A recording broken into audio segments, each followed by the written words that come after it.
आज थोड़ा सा संतों को थोड़ा सा बढ़ जाते हैं, उनके अगल बगल देखा है बंदूकधारी खड़े हैं। मैंने तमाम लोगों को देखा है, तमाम लोगों को देखा, टेलीविजन पर देखा है, उनके अगल बगल बैठ के कमांडो खड़े हुए, बुलेट प्रूफ मंच बनाए जाते हैं उनके लिए। अरे क्या जरूरत है, किसका भय? और तुम्हें फिर तुम अज्ञानी हो, तुम्हें पता ही नहीं कि मृत्यु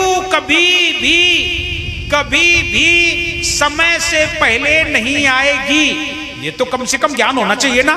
और जब हमारी मृत्यु आएगी तो black cat commando, bulletproof jacket, bulletproof मंच, ये किसी काम नहीं आएंगे। आएंगे क्या? अरे बुलेट प्रूफ जैकेट पहने रहोगे तो क्या मौत नहीं आएगी क्या? तब भी तो मौत आ जाएगी। कितना बढ़िया तुमने अपना मकान बना लिया हो, मौत आ जाएगी तो वहां भी आ जाएगी। इंदिरा गांधी को देख लो, सारे गार्ड थे साथ में कि नहीं थे? कि नहीं? किसने मारा? गार्डों ने मारा। मारा कि नहीं? एक नहीं कितनी ऐसी घटनाएं हैं, मैं उन पर नहीं जाता। मैं आपसे केवल इतना ही बताना चाहता हूं, संशय आपके जीवन में नहीं हो। मरने क्या डराइया जब लिए सिनौरा हाथ, मरने से क्या डर?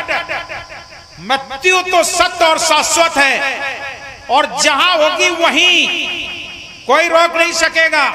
अगर इस मंच पर भी मुझे मरना होगा तो यहीं, अगर किसी की गोली से मरना होगा तो वही, अगर नहीं तो हार्ट फेल हो जाएगा यही।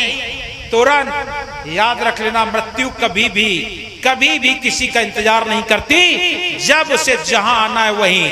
देखा है आप लोगों ने, तमाम लोगों को देखा हार्ट फेल होते हुए। गाड़ी में बैठते हार्ट फेल हो जाते हैं, जा रहे थे गाड़ी में घूमने, हार्ट फेल हो गया, खत्म हो गए। खाना खाने बैठने नहीं पाए, हार्ट फेल हो गया। ना जाने कितने लोगों के हार्ट फेल हो रहे हैं। ये क्या है?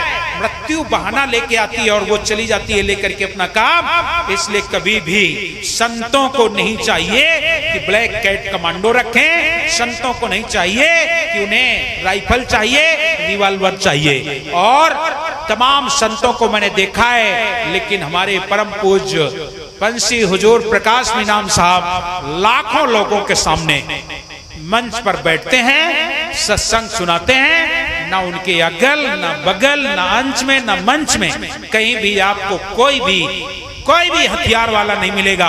और मिलेगा तो छोड़ दो।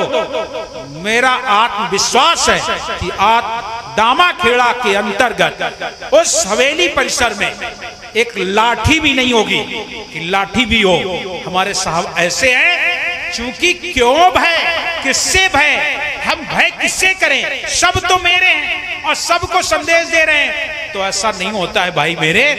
वो जो संत लोग अपने आप को समझते हैं कि कोई मुझे मार ना दे, इसका मतलब उससे ज्ञान नहीं है, इसका मतलब उसे ज्ञान नहीं। जिनके पास ब्लैक कैट कमांडो हो, तुम समझ लो ये अज्ञानी महात्मा है। भले ही कितना बड़ा विद्वान हो, भले ही कितना बड़ा संत हो, भले ही करोड़ों की भीड़ उसमें जुटती हो, लेकिन अगर उसके पास ब्लैक कैट कमांडो है या उसके बगल में रिवॉल्वर है, राइफल है, अगर कोई हथियार है, तो तुम समझ लेना कि ये संत नहीं हो सकता।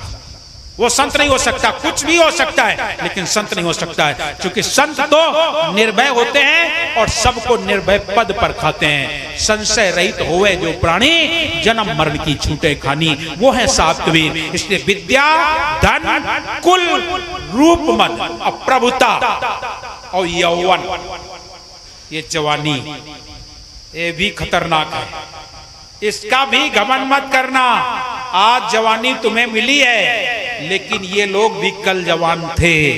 और अगर इनकी कोई मजाक करे, इन तो पांच डगर मगर पड़ रहे हैं, तो याद रख लेना तुम्हारे भी किसी दिन पड़ेंगे ना, तुम्हारे भी पैर डगर मगर पड़ेंगे।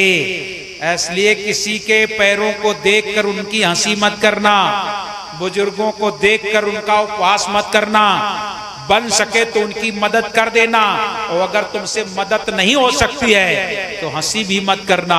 और अगर हंसी की तो याद रख लेना, तुरंत थोड़े दिन में कहो तुम्हें भी लाठी लेके चलना पड़ जाए।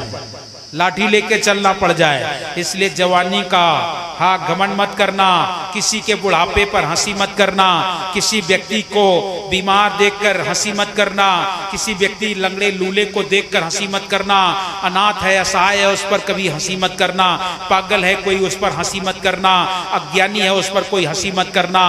अगर आप हंसी करते हैं तो फिर उसकी बहुत बुरी दशा आपको भोगनी ही पड़ेगी। आकाश जाए पाताल जाए फोड़ जाए ब्रह्मांड, और कहे कबीर कबो न छूटे दें दरे का दंड, आपको भोगना पड़ेगा। इसलिए अपनी युवा अवस्था का भी घमंड मत करना, युवा अवस्था का भी घमंड नहीं करना है। ये जवानी किसी की नहीं रही।